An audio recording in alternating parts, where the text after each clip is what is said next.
מהבוקר מדינת ישראל נמצאת במלחמה.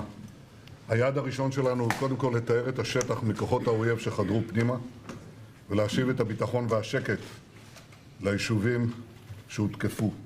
BSI explains के इस episode में इजराइल हमास के युद्ध में इजराइल द्वारा इस्तेमाल किए जाने वाले कुछ आधुनिक हथियारों के बारे में जानने की कोशिश करेंगे।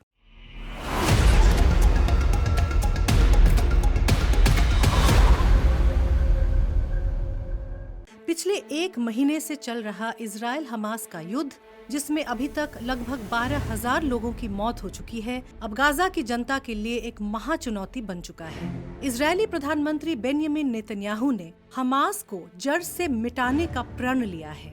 7 अक्टूबर 2023 हमास ने इजराइल पर हमला किया, जिसके बाद इजराइल ने हमास के साथ जंग का ऐलान कर दिया।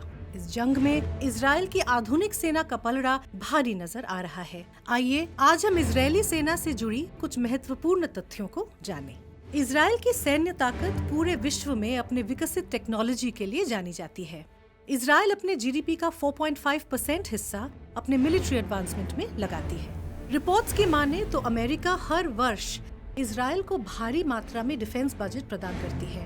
ऐसा माना जाता है कि इजराइल के पास कुल मिलाकर 1,69,500 एक्टिव पर्सनेल है और 4,65,000 रिजर्व फोर्सेस पर्सनेल है, जो इसे दुनिया की टॉप सेनाओं में से एक बनाती है। रिपोर्ट्स के अनुसार इजराइल ने वर्ष 2022 में अपनी फौज पर 23.4 बिलियन अमेरिकी डॉलर्स खर्च किए, जो कि 2022 के विश्व सैन्य खर्च का 1% हिस्सा है। इन सब का फायदा आज इजराइल को इस युद्ध में मिल रहा है, जहां वो एक से बढ़कर एक हथियारों का इस्तेमाल कर रहा है।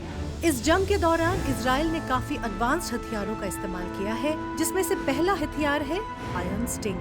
ये एक 120 मिलीमीटर का शेल है, जिसे बनाने में इजराइल ने एल्बिट सिस्टम्स की मदद ली। आयरन स्टिंग एक मोर्टार बम है, जिसकी रेंज 1 से 12 किलोमीटर है। इसकी सटीकता करीब 10 मीटर तक की है। ये हथियार प्रणाली निशाना लगाने के लिए सटीक, लेजर और जीपीएस गाइडेड मोटर म्यूनिशन का इस्तेमाल करती है। अगला एडवांस्ड इक्विपमेंट है मिर्कावा 5 टैंक। इसमें एक 120 मिलीमीटर की स्मूथ बोर गन इक्विप्ड है। ये करीब 4,000 मीटर तक की फायरिंग रेंज के साथ हाई पेनिट्रेशन प्रोजेक्टाइल्स और गाइडेड शेल्स दागने में सक्षम है। इसके ऊपर की ओर एक 7.62 मिलीमीटर की मशीन गन और 60 mm breach loaded mortar mounted है। ये tank advanced anti tank missiles, rocket propelled grenades या आरपीजीज, एंटी टैंक रॉकेट्स और high explosive anti tank rounds का मुकाबला कर सकता है। नया मिर्कावा 5 टैंक में डे नाइट कैमरा है, जो 360 डिग्री व्यू प्रदान करता है। टैंक कमांडर एक डिजिटल हेलमेट से लैस है, जो युद्ध के मैदान का 3D व्यू प्रदान करता है। इसके अलावा ये हेलमेट लक्ष्य के बारे में सारी जानकारी प्रदान करता है, कौन सा गोला बारूद दागा जाना चाहिए, और साथ ही टैंक में क्षति के लिए विजुअल सिग्नल्स भी प्रदान करता है, जो युद्ध जारी रखने में काफी महत्वपूर्ण भूमिका निभाता है। जहां एक तरफ पूरा विश्व इजराइल की सैन्य ताकत का लोहा मान चुका है, वहीं दूसरी ओर कई मानव अधिकारियों एवं एमनेस्टी इंटरनेशनल ने दावा किया है कि इजराइल इस युद्ध में व्हाइट फॉस्फोरस का इस्तेमाल कर रहा है।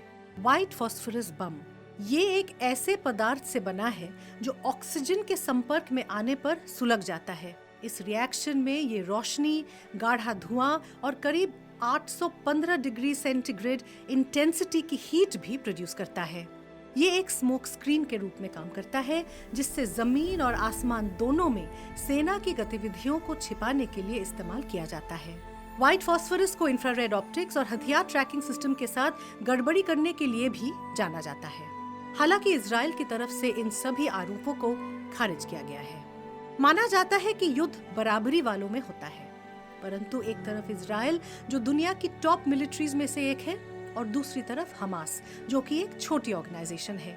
अनुमान है कि हमास के पास लगभग 25,000 से 30,000 लड़ाके हैं, जो मुख्य रूप से गेरिला वॉरफेयर और आतंकवादी रणनीति में प्रशिक्षित हैं। इस बेमेल युद्ध में पैलेस्टाइन के लोगों को भारी कीमत चुकानी पड़ रही है, परंतु नेतन्याहू की तरफ से सीज फायर की कोई गुंजाइश नहीं दिख रही।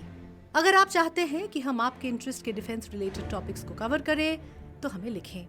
ऐसे और इंटरेस्टिंग वीडियोस के लिए हमारी चैनल को लाइक, शेयर और सब्सक्राइब करना न भूलें।